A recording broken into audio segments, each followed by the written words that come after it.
ದೇವಸ್ಥಾನ ಕ್ಷೇತ್ರ ಇದೊಂದು ಇಕ್ಕೇರಿ ಪುಣ್ಯಕ್ಷೇತ್ರ, ಅಘೋರೇಶ್ವರನ ದೇವಸ್ಥಾನ. ಈ ಸ್ಥಳದಲ್ಲಿ ದೇವತಾ ಶಕ್ತಿಗಳು ನಮ್ಮ ಜೊತೆಗೆ ಇಂಟ್ರ್ಯಾಕ್ಟ್ ಮಾಡುತ್ತೆ. ಯಾವುದನ್ನು ದೇವಸ್ಥಾನ ಅಂತೀವೋ ಅಲ್ಲಿ ಇಂಟ್ರ್ಯಾಕ್ಷನ್ ಇರುತ್ತೆ. ದೇಹೋ ದೇವಾಲಯ ಅಂದಾಗಲೂ ಇಲ್ಲಿ ಇಂಟ್ರ್ಯಾಕ್ಷನ್ ಇರುತ್ತೆ.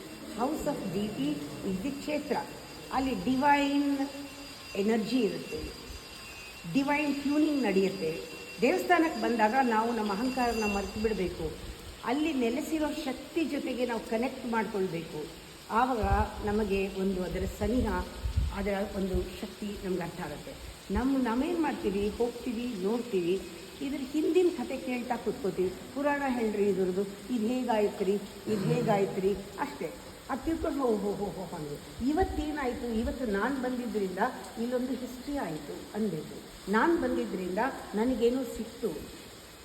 ನಿನ್ನೆವರೆಗೂ ಅಲ್ಲಿ ಶಕ್ತಿ ಇಲ್ಲದೇ ಇರ್ಬೋದು. ನೀವಿವತ್ತು ಅಲ್ಲಿ ಶಕ್ತಿನ ನೋಡೋಕ್ಕೆ ಬಂದರೆ ನೀವು ಬಂದಿದ್ದೇ ದೇವಸ್ಥಾನಕ್ಕೆ ಒಂದು ಪವಿತ್ರವಾದ ಒಂದು ಘಟನೆ ಆಗಬೇಕು. ಆ ರೀತಿ ನಾವು ಎಲ್ಲೆಲ್ಲಿ ಹೋಗ್ತೀವೋ, ನಾವು ಸ್ನಾನ ಮಾಡಿ ಗಂಗಾ ಪುಣ್ಯ ಆಗುತ್ತೆ ಅಂತ ಹೇಳ್ತಾರೆ. ಆ ಥರ ನಾವು ಭಾವಿಸಿದಂಗೆ ಅದು ಹೋಗುತ್ತೆ. ನಾವು ಹೇಗೆ ಭಾವಿಸ್ತೀವೋ ಆ ಕ್ಷೇತ್ರದಲ್ಲಿ, ಈ ಸ್ಥಳದಲ್ಲಿ ದೇವತಾ ಶಕ್ತಿ ಇಂಟ್ರಾಕ್ಟ್ ಮಾಡುತ್ತೆ.